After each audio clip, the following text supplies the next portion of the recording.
Hey everybody, it's Jeremy. Welcome back to EA Tetragrammaton, where we are playing This is turn 114. Let's jump into it.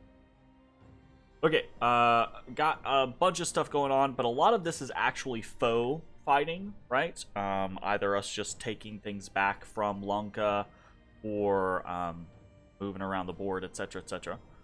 So we're gonna push all the way through this as quick as we can, and then talk about some of the big moves of the turn. So. Cast Dark Knowledge, found nothing. Summon Kusurikus, more Lichcraft, more Curse of Blood, more Tartarian Gate. The Dark Knowledge, found nothing. Did another Gift of Reason. See, this doesn't make any sense to me. Go to command. He cast Tartarian Gate this turn. Am I out of tarts? Are there a limited number of tarts? As Tartarian.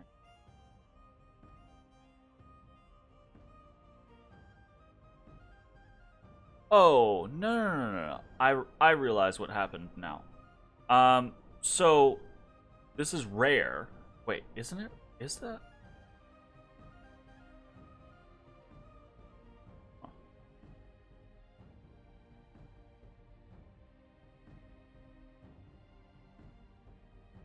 I think what happened.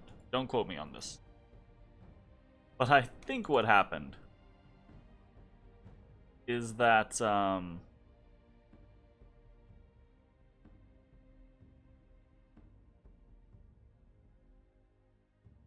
think what happened is that sometimes a tart won't need the Gift of Reason. I think like sometimes they actually just come out just fine, and I think that's what. No. I think I'm missing a tart somewhere.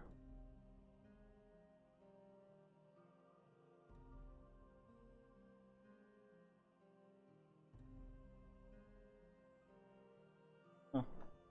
I'm sure it'll turn up. Anyways, moving right along.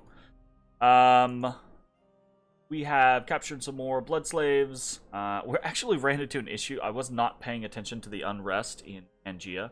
So we're actually super high on rust right now. We're going to try to deal with this this turn. Nazar the Second has been attacked by horrors. We've got Brass Claw horrors. Now these guys, they have a bunch of attacks. And will chop off infantry, but the hope here is that they're not really going to be able to deal with Nazar II and his high protection, high regeneration in general. The Iron Warriors himself, he's up to 31 protection. That's pretty good. Cast Body Ethereal, that's not going to do anything. Strength of Gaia. Okay, so these guys come in and they're just cleaving through him. They don't give a shit about 31 protection. They've got a Venomous Bite. They've got a Brass Claw. The Brass Claw shocks, so it's going to stun us repeatedly. But when we do hit, we hit pretty hard, and they do not have very much protection or HP. So we just got to survive long enough to pop them all down.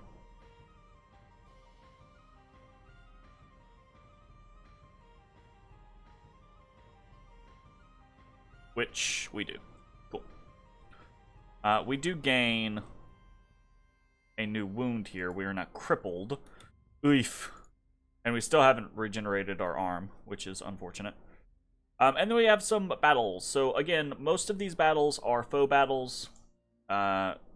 This is over here. This is us running away from White Forest in Halimar.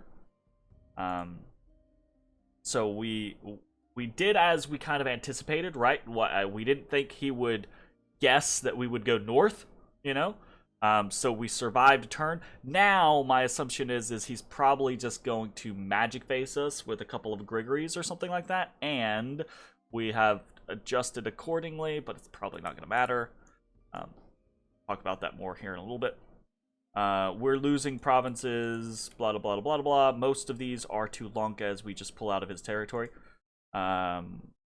Vampire in Delka. We attack in Mag. He takes back Omiya. Hinam did attack us in Ivermark. There's just a single piece there. Took back. This is actually not a take back, but this is him, you know, hitting me on the way out, but it's whatever. Took Toledo. We took Eal. Took Old Man Mountains. Oh, this was over here, south of Silverfangs, in this area. We took back Troll Peaks. We hit Jaburnia, and we lost a single Enkidu slave. Not very much going on there. We got hit in Trackless Woods. Cool. Lost Dominion in Hallwoods, not good. Got attacked by Troglodytes in Tesiphon. Lost some Thralls, also not great, but doable. Watch that real quick. Watch the Thralls just stomp, or the Troglodytes stomp through the Thralls. Oh, actually, they hold. They hold! And it's just, they just get pitchforked down. Thralls actually hit relatively hard for a very shitty, you know, summoned unit, free spawned unit, you know. Still got deadly diseases, and that's pretty much it. So we are moving a shit ton this turn, but most of the moves we're making again are away from the Lankan front. Now that we are establishing peace with Lanka, the idea is to go back to our original borders. So this turn we're going to take 150, 175, 154, and 58. And then he's going to take Javal Kish. We can't move Tart 2 out of there. The hope is that we'll be able to put a Shademail Hauberkin on him next turn, and move him out. If we can't, then we'll try to retreat him, I guess. We'll just set his stuff to retreat, and hopefully he'll make it out. But fuck knows. We'll see. And we're giving Lanka Javal Kish as part of our kind of like peace treaty. It does put them in a favorable position for thrones versus us, but they have to go a much greater distance to get those thrones. They only have two additional thrones on their border with Hinnom, and that's the Sea Untamed and Grainport. So they would have to take both of these thrones, and then they would have to take one of the 3 thrones on mine and Hinnom's border. So Rafabolia, White Forest, or Realm of Silence. So they've got to go a little bit more of a distance than I do to capitalize on that trade. And that's the idea. That's the balance of power move here between Lanka and I. Is both of us, you know, talking about the fighting with Hinnom, have basically decided, look, he especially with Arcane Nexus up, 1, it's just Hinnom in the late game, 2, it's Hinnom with Arcane Nexus up. We're probably gonna get ground down and not be able to do anything, but if we're gonna be able to do something, it's gonna be together. And in order to do that, right, we're gonna need to have a balance of power. With the thrones that I had, it wasn't gonna work. So trading over Javal Kish.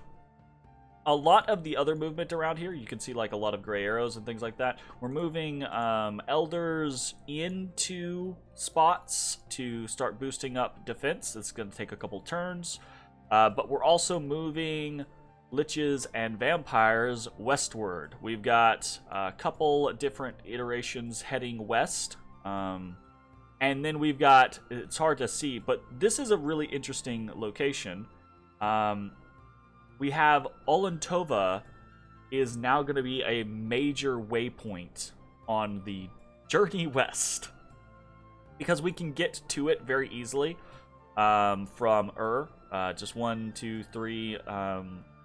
3 provinces over, and each of them is just a plains province. So, no, actually, Semri is a mountains province. Really?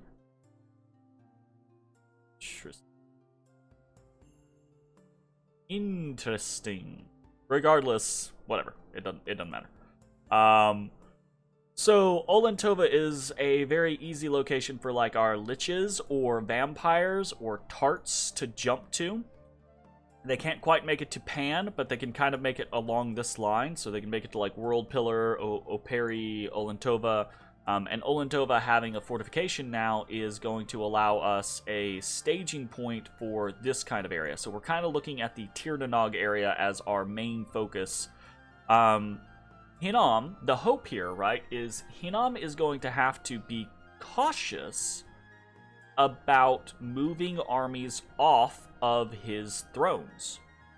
Because if he moves these large armies off of his thrones, he leaves them unprotected. He knows that we have access to things that can teleport or gateway in armies onto different things. So he's got to watch out for that. So the hope is that he's going to be reluctant to march out and really fight for some of this stuff over in Tirnanog. But that doesn't mean that he's not going to try to defend it. He's probably going to try to defend it with things like Grigory or disposable thugs. So we're going to have to watch out for that type of stuff and try to make adjustments. So, what are we doing? We'll talk in the Pangean front. We are hitting a couple of spots, again, trying to make it look like... Well, I mean, we are still fighting Lanka in certain ways. We're taking land back from Lanka, so... we're going to hit in Gaeta, and we're going to hit in Wick Forest. The Gaeta one is going to be from our little chief guy here, who has all of the cavemen. So they're just going to go charging forward and seeing how they do. And then the Wick Forest one, we've got another Esham all kitted out, ready to go. And we've also got a Tartarian over here. Tart 14 all kitted out and ready to go as well, who's hitting into Wick Forest. So that should be cool. And then otherwise, we're moving on to Pangea with a lot more units, and we're patrolling with some of them in order to try to get the unrest down. And also because there's not really... Most of the places that we're preaching in really aren't benefiting from the preaching, and we want to get to the point to where we're basically patrolling with things to where if thugs or stuff like that pop out, so they get blasted. But we got to be careful with that type of scenario, because if we're patrolling against the wrong thing, we could lose entire armies. So it's kind of a mixed bag there. We want to patrol with some stuff to prevent thugs from just taking or sitting on provinces. But we also don't want to lose entire armies. So we're going to move and patrol into Pangea. Down here in the Kailasan Tirnanog front, we've got... This is probably where the most exciting stuff is happening. So we've breached Jaburnia, but we're not actually going to move on Jaburnia this turn. I don't know if this is a good idea or not. It might end up biting us in the ass for a number of different reasons. One is because we're basically moving the big army off of Jaburnia and replacing it with a smaller army. NC-12's army, right? Plus a bunch of units from Silverfangs and some units from Monarch Woods. So we'll see how that goes. And then we are moving the big army down into Oak Halls to threaten both Tirnanog and Halbathria. We're also moving this army from Halamire, the retreating army, up into Halbathria. And this move, I think, is probably pretty anticipated, right? So we're just gonna have to hope that it works out. The goal is to threaten more of this territory, hopefully in a rapid period, to where, again, he doesn't want to move his stuff out of Rafabolia or White Forest, and we're able to easily pick up something like Jaburnia and Tirnanog, with the goal of flattening our border and putting up temples on that border, and hopefully beginning to push some of his dominion. Now, we're going to have some issues with that losing Jabal Kish. Jabal Kish loses us some minor bonuses to our Dominion, period, order productivity, but we won't have one misfortune, so that'll be nice. But it does lose us Dominion Spread 3, which in the grand scheme of things isn't going to be the biggest issue, but it's definitely not something that we're happy about, right? So we got to keep that in mind. That's kind of unfortunate, but it is what it is. Part of what we're doing. So the goal though is to try to flatten the border and then hopefully try to push some of our dominion into his territory, both with preaching and just general checks.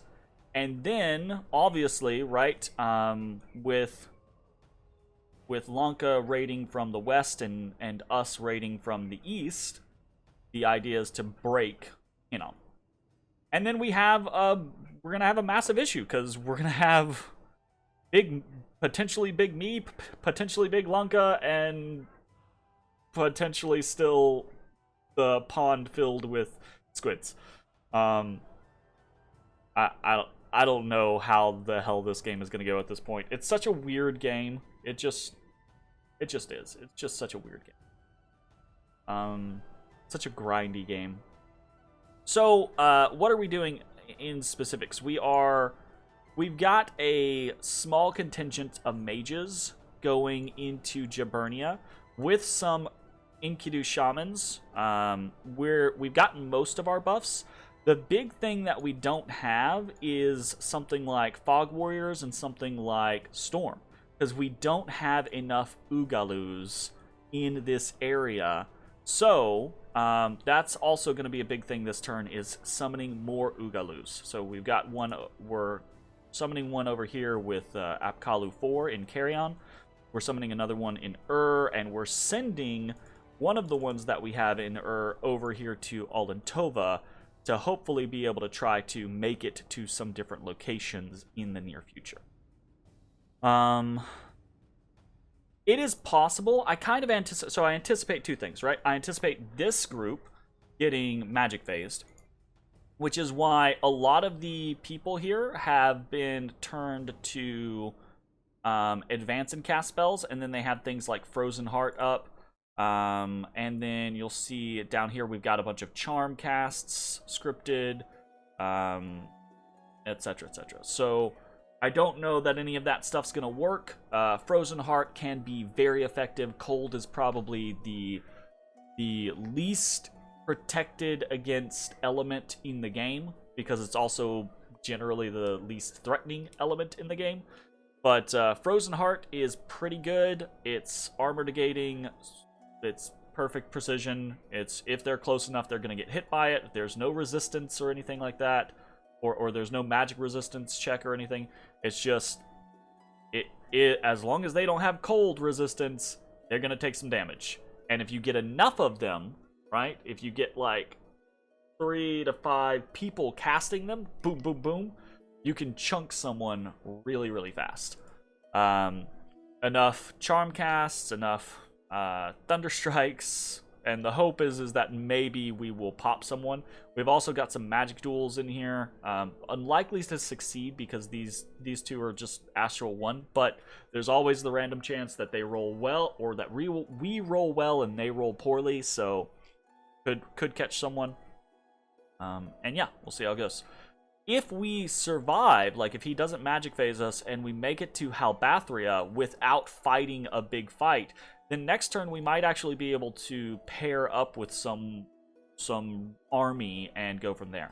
It's also possible that he magic phases us in Jaburnia, although I think he'll probably be less likely to try that because there are just so many more troops in Jaburnia, and there's just a larger likelihood that he's going to get hit with too much stuff to deal with. Namely, it's, you know, unless you really, really prepare against something like Thunderstrike, Thunderstrike spam from enough people can just, even if you have like, if you have 15 or 20 lightning resistance, shock resistance, right? You get hit with 10, 15 thunderbolt or thunderstrikes, and then all of a sudden it doesn't really seem to matter because it's such high damage. Another one that's kind of like that is Pillar of Flame, right? We actually have some of our flame spirits moving around, casting Pillar of Flame too.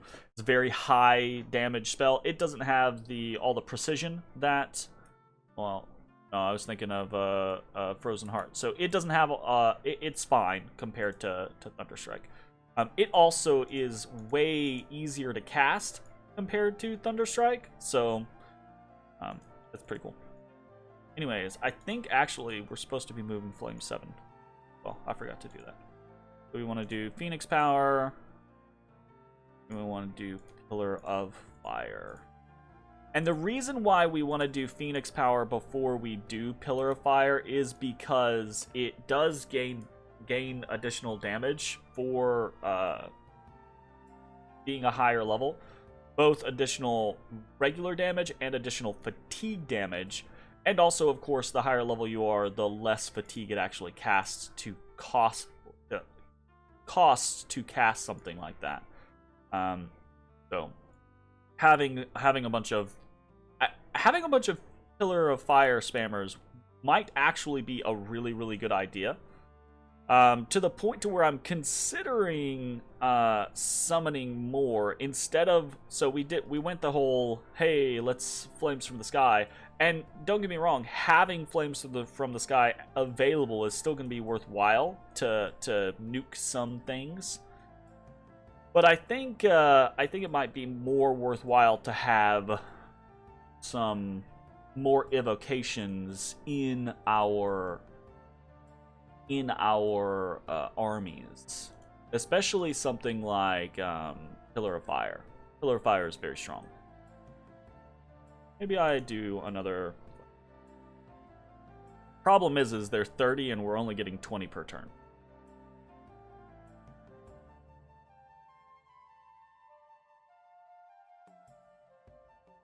Eh, screw it.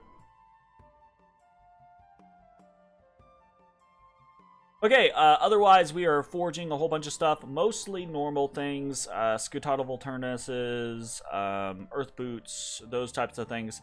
The other kind of like thing that we are doing is we are making a lot of amulets of anti-magic this turn. I think we're making like 5 or 6 of them. Part of the reason why is we've got a massive number of liches heading out to raid Hinam's territories. And Hinam's a great nation for doing things like Mind Hunt. So, Hinam has access to a lot of that stuff, and the easiest way to kind of combat that is to use amulets of anti-magic. Liches already have decently high magic resistance. Doing an amulet of anti-magic with a Dwarven Hammer only costs 3 Astral Pearls, so that's very cheap, that's very efficient, and it is a +4 magic resistance item, if I'm remembering correctly.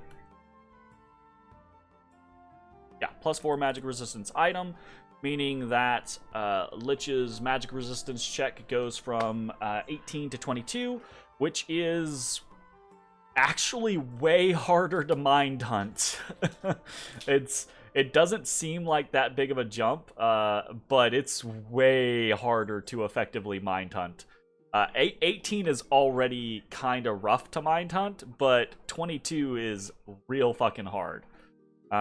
So that's just an extra layer of efficacy. Yeah, sure, if those liches get caught by something that actually can fight them, they'll die and we'll lose those amulets of anti-magic, but again, it's a relatively efficient, cost-effective boost to keep them alive, generally speaking.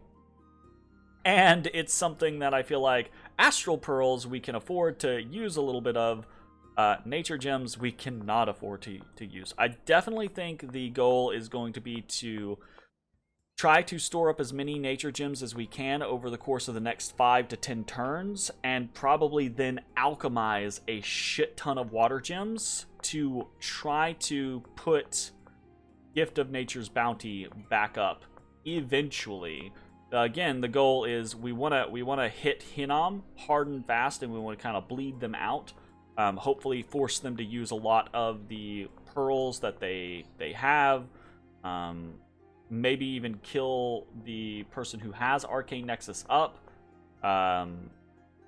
Maybe work with Relay to help bleed some of that off.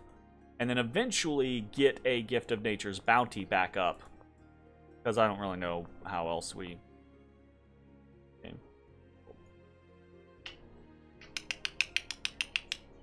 Yeah. Anyways, okay, so I think that's probably going to be it for the turn. I'm trying to minimize the going over. Okay. I like going down every single thing that I'm doing most of the time in these games. But after 114 turns here, I'm getting a little fatigued. So I'm trying to just hit the highlights in these super late game turns. Because I just have so much going on. So I think that's going to be it for this turn. I'll see you next time. Again, I'm getting yelled at because I'm not plugging these things like I'm supposed to. But if you're interested in discussing Dominions, I love getting critiques. I love getting new ideas. I love talking about how things go, etc., etc. We have a Discord. Link is down in the doobly-doo. If you are interested, stop by, chat with us about Dominions, chat with us about Dungeons and Dragons, chat with us about the other games we're playing on Twitch. Yeah, thanks. Have a good one. Bye, everybody.